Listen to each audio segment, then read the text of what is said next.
GSN जी कायद अमीर बमरो। दोस्तों तव्हांखे ॿुधाईंदो हलां अवाम सां जेको धोखो, अवाम सां जेका वेसाघाती थी रही आहे, नमाज ते पाबंदी, जेकॾहिं ग़रीब माण्हू ठेलो थो हलाए त उन ते पाबंदी, दुकान ते पाबंदी, पंज गॾु थी घुमनि था उन ते पाबंदी। पर जॾहिं हिकु लैंड माफिया, हत्ताखोर, टारगेट किलरनि जो सरपरस्त, नाम निहाद हलीम आदिल ड्रामाई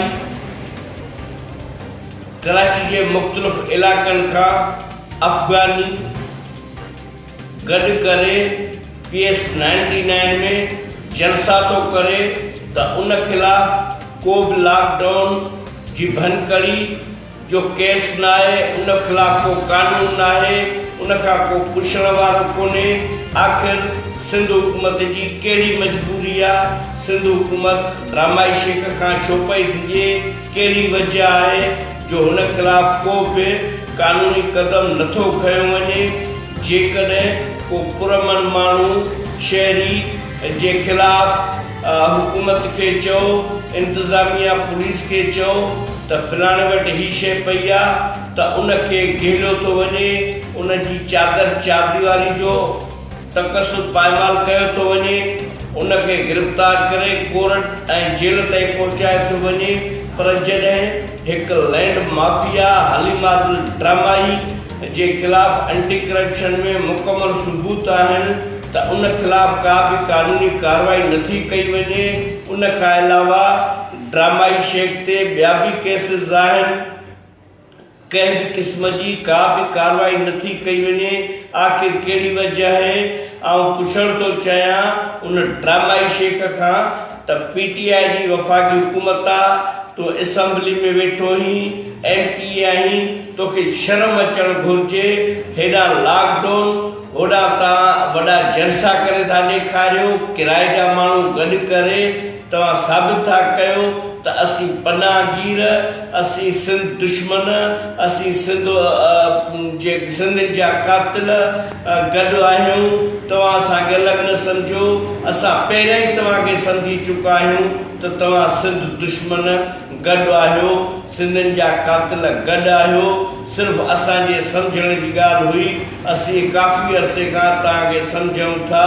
असीं मुतालबा कयूं सिंध हुकूमत खां त पंहिंजी लाचारी ख़तमु कयो, बेवसी ख़तमु कयो, अहिड़नि मुल्क दुश्मननि, सिंधनि जे कातिलनि खिलाफ़ कानूनी कार्रवाई कयो। ही जेका किरल हरकत कई आहे ड्रामाई शेख, इन खिलाफ़ केस दाख़िल कयो वञे। आउं पुछण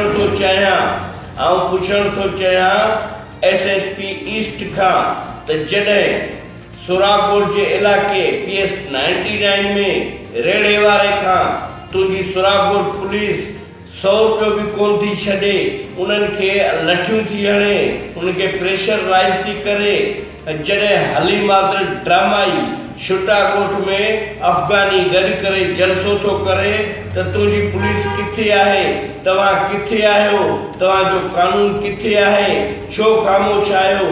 आखिर तव्हां कहिड़ी ॻाल्हि में लाचार बेवस आहियो जो तव्हां अहिड़नि मुल्क दुश्मन गद्दारनि के खिलाफ को भी एक्शन नथा खणो?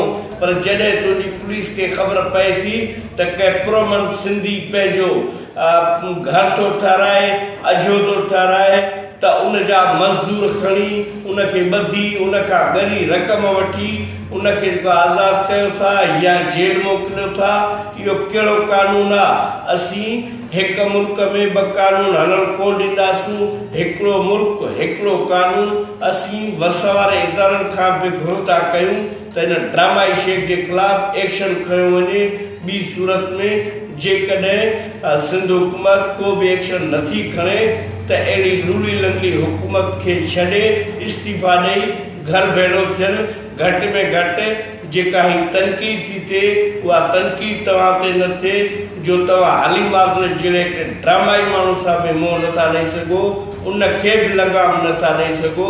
त तव्हांजो हुकूमत में रहण जो को बि हक़ न आहे।